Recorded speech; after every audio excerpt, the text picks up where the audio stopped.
हम लोग डिस्कस करेंगे अपने चैप्टर के सबसे लास्ट वाले टॉपिक को। टॉपिक का नाम है how nutrients are replenished in this soil. मतलब मिट्टी में किस तरीके से न्यूट्रिएंट्स बार बार बनते रहते हैं, जिसका इस्तेमाल प्लांट करता है अपने भोजन को बनाने के लिए। जैसे कोई भी प्लांट उगता है तो मिट्टी में उगता है, उस प्लांट को मिनरल्स यदि कहीं से मिलता है तो मिट्टी से ही मिलता है। यहाँ पे सवाल ये बनता है कि सर यदि प्लांट लगातार मिट्टी से मिनरल्स का इस्तेमाल कर रहे हैं, इसके बावजूद मिट्टी में मिनरल्स कहाँ से आ रहा है लगातार, वही हम लोग इसमें देखेंगे कि लगातार मिट्टी में मिनरल्स आते कहाँ से हैं, और उस मिनरल्स का इस्तेमाल जब प्लांट कर ही रहे हैं तो वो मिनरल्स कभी ख़त्म क्यों नहीं हो रहे हैं। मिट्टी से ख़त्म इसलिए नहीं हो रहे हैं क्योंकि लगातार वो रिप्लेनिश हो रहे हैं। रिप्लेनिश का मतलब होता है कि मिट्टी में मौजूद मिनरल्स का इस्तेमाल प्लांट्स तो कर रहे हैं, उसके बाद तुरंत दोबारा मिनरल्स उसमें बन भी जा रहा है। तो इसी चीज़ को हम लोग कहते हैं रिप्लेनिश। रिप्लेनिश का मतलब हुआ ख़त्म हुआ फिर बना, ख़त्म हुआ फिर बना। तो इस पृथ्वी पे इतना सारा प्लांट है, हर प्लांट क्या इस्तेमाल कर रहा है, मिनरल्स इस्तेमाल कर रहे हैं मिट्टी से।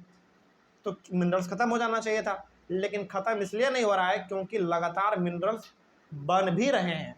ख़त्म हो रहा है तो लगातार बन भी रहा है। तो उसी को हम लोग इसमें डिस्कस करेंगे। समझते हैं। पहला पॉइंट है fertilizers and manures contain plant nutrients such as nitrogen, potassium, phosphorus etcetera.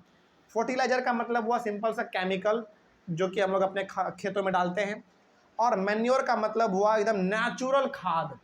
अब सवाल है कि सर ये नेचुरल खाद कैसे बनता है, समझिए। सपोज करिए कि आपके घर के पीछे एक गड्ढा है, उस गड्ढे में आप डालो पेड़ का पत्ता, पेड़ का टहनी, गाय का गोबर, घर के सब्जी का छिलका, मतलब ऐसे चीज़ें उस गड्ढे में डालो कि जो कि क्या हो सकता है, सड़ सकता है, गल सकता है। उसके बाद इसको आप 1 महीने 2 महीने के बाद निकालोगे तो ये बिल्कुल एक खाद का रूप ले चुका होता है। उसी को हम लोग कहते हैं मैन्योर। तो जो मैन्योर होता है ना, वो बिल्कुल प्योर होता है, इसमें किसी प्रकार का कोई केमिकल नहीं होता है। लेकिन जो फर्टिलाइज़र होता है वो पूरा केमिकल ही होता है। इसमें 2 डिफरेंस भी है। फर्टिलाइज़र बनता कहाँ पे है, फैक्ट्री में, वो केमिकल होता है पूरा। लेकिन जो मैन्योर है ये कहाँ बना सकते हैं हम लोग, अपने घर पे भी बना सकते हैं, घर के पिछवाड़े में, है कि नहीं। मतलब घर के पिछवाड़े में जो जगह बचता है पीछे वाले इलाका में, गड्ढा खोदो, वहाँ पे आप गाय का गोबर डाल दो, घर का छिलका डाल दो, फिर से पेड़ का टहनी डाल दो, पेड़ का पत्ता डाल दो, उसको ढक दो 2-4 महीने के लिए, फिर उसको बाद में निकालोगे तो वो पूरा का पूरा खाद का रूप ले चुका होता है, और वो होता है नेचुरल खाद। मतलब कि पूरा का पूरा वो हो गया मैन्योर, उसको हम लोग मैन्योर कहते हैं। तो जो मैन्योर होता है या फिर जो फर्टिलाइज़र होता है, इसमें नाइट्रोजन भरपूर मात्रा में होता है, पोटासियम भी होता है, फॉस्फोरस भी होता है, और ये सब का सब चीज़ प्लांट को चाहिए होता है ग्रो करने के लिए। ठीक है, आगे। These nutrients need to be added from time to time to enrich this soil. इस प्रकार का न्यूट्रिएंट जैसे नाइट्रोजन हो गया, पोटासियम हो गया, फॉस्फोरस हो गया, इस प्रकार का न्यूट्रिएंट्स प्लांट को समय समय पर चाहिए ही होता है। यदि इस प्रकार का न्यूट्रिएंट्स प्लांट को समय समय पर नहीं मिलेगा तो प्लांट अपना भोजन सही तरीके से बना ही नहीं पाएगा। समझ में आ रही है बात। आगे बढ़ते हैं। जैसे कई बार ना हम लोग देखते हैं ना, जैसे सपोज करिए कि अच्छा एक बात और, जैसे हम लोग ये आम तौर पे देखते हैं कि आम के पेड़ में अक्सर हर साल आम बराबर मात्रा में नहीं आता है। किसी साल आम बहुत ज़्यादा आता है तो किसी साल आम बहुत कम भी आता है। ऐसा क्यों हो रहा है? ऐसा इसलिए हुआ क्योंकि जिस साल कम आया उस साल उसको न्यूट्रिएंट्स बहुत कम मिला, मतलब पोटासियम, नाइट्रोजन, फॉस्फोरस उसको कम मिला होगा, इसीलिए आम कम आया। यदि ज़्यादा आ रहा है आम, इसका मतलब है कि उसको न्यूट्रिएंट्स भरपूर मिला है। ठीक है, आगे।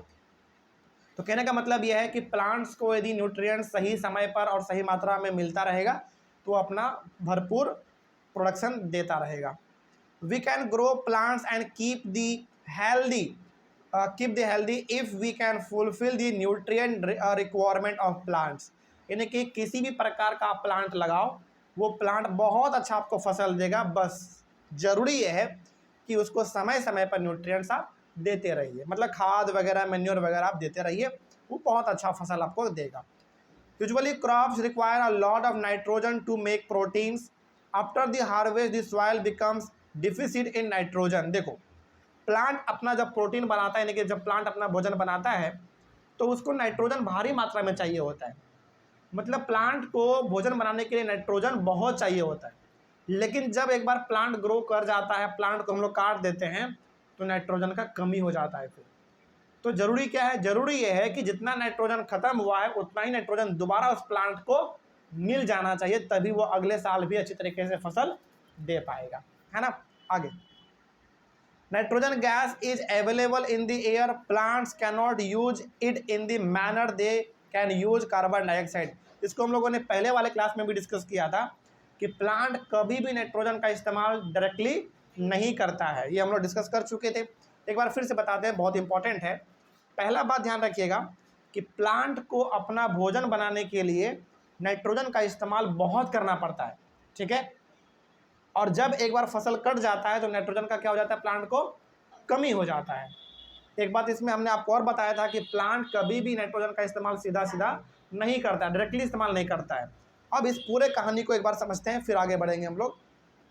They need nitrogen in a soluble form. चलिए दोबारा हम लोग आते हैं कि आखिर हम लोगों ने क्या पढ़ा था। हम लोगों ने ये पढ़ा था कि प्लांट कभी भी नाइट्रोजन का इस्तेमाल सीधा सीधा इन्वायरमेंट से नहीं करता है, वो किस रूप में करता है, सोल्यूबल फॉर्म में। सोल्यूबल फॉर्म का मतलब हुआ कि मिट्टी में प्रेजेंट होता है बैक्टीरिया, बैक्टीरिया पहले इस्तेमाल करता है नाइट्रोजन का, फिर उस नाइट्रोजन को बैक्टीरिया क्या करता है, सोल्यूबल फॉर्म में कन्वर्ट कर देता है। सोल्यूबल फॉर्म में कन्वर्ट करने का मतलब हुआ कि उसको इस रूप में बना देता है कि वो पानी में इजीली घुल जाता है।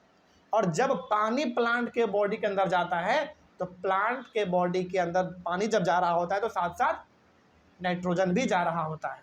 इस तरीके से प्लांट नाइट्रोजन का इस्तेमाल करता है।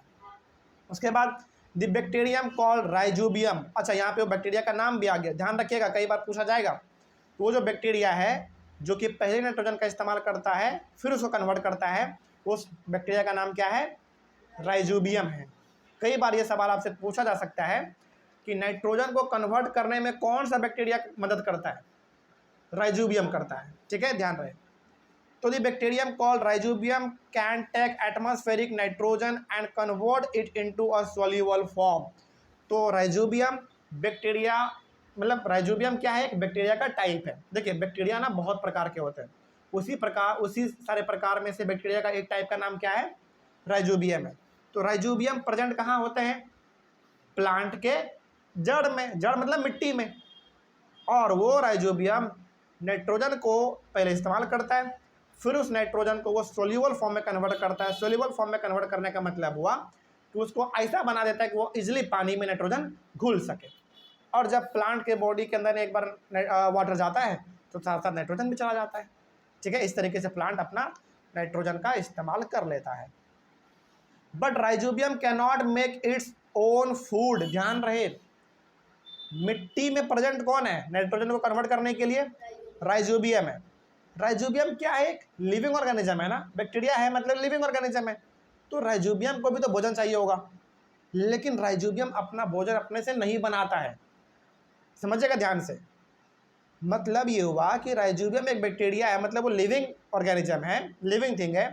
राइजोबियम अपना भोजन नहीं बनाता है, बल्कि वो बस वो नाइट्रोजन को कन्वर्ट करता है, ठीक है। आगे, so it lives in the roots of steam roots of gram, peas, moong, beans and other legumes and provides them with nitrogen।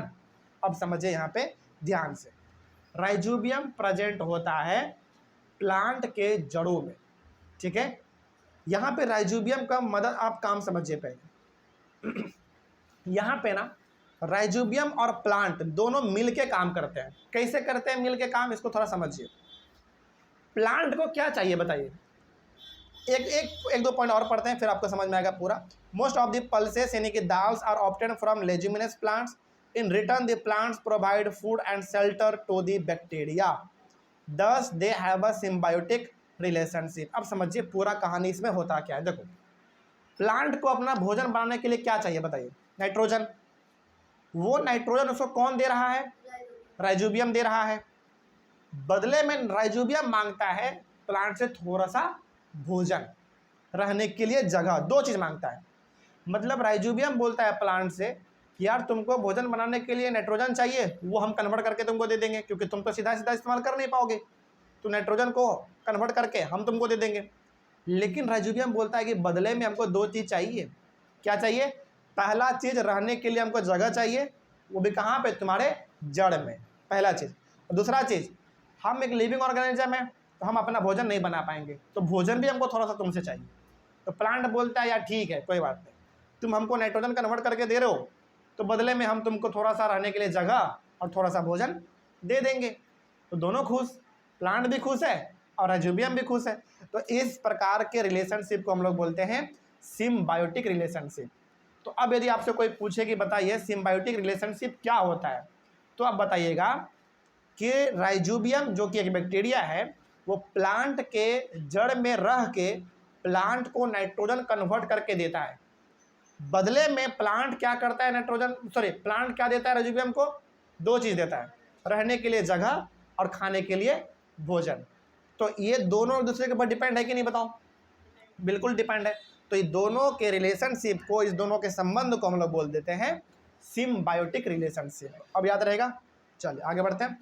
Farmers do not need to add nitrogen fertilisers in the soil in which leguminous plants are grown. Leguminous plants का simple सा मतलब होता है, ज़्यादातर लेज्यूमिनस plants का मतलब होता है जिसमें कि बैक्टीरिया प्रेजेंट होते हैं। तो ज़्यादातर किसान अपने खेतों में नाइट्रोजन नहीं डालते हैं। पता है क्यों? क्योंकि नाइट्रोजन तो उनको पहले से ही मिल जा रहा है एनवायरमेंट से। एनवायरमेंट में नाइट्रोजन कितना परसेंट है? 78% है। क्या उसको खेत में नाइट्रोजन डालने की ज़रूरत है? नहीं। अब किसान अपने खेतों में बहुत कुछ डालते हैं लेकिन नाइट्रोजन बहुत कम डालते हैं। खाद के रूप में नाइट्रोजन बहुत कम डालते हैं क्योंकि उनको पता है नाइट्रोजन पहले ही से उनको मिल जाएगा बैक्टीरिया के थ्रू। तो वो क्या डालते हैं फिर? पोटासियम डालते हैं, फॉस्फोरस डालते हैं, ये सब डालते हैं, लेकिन नाइट्रोजन वो लोग बहुत ही कम डालते हैं। ठीक है, तो इस तरीके से हमारा ये टॉपिक और टॉपिक के साथ पूरा चैप्टर खत्म होता है। ये हमारा साइंस का फर्स्ट चैप्टर था। इस चैप्टर में कहीं पर कोई डाउट आप लोगों को? चलिए ऑनलाइन वाले बच्चे, आप लोगों को इस चैप्टर में कहीं पर कोई डाउट रहा होगा तो आप लोग एक बार कमेंट कर दीजिएगा। ये चैप्टर हमारा खत्म होता है। मिलेंगे हम लोग अपने अगले क्लास में एक नए चैप्टर के साथ और एक नए शुरुआत के साथ। तब तक के लिए thank you very much and have a nice day.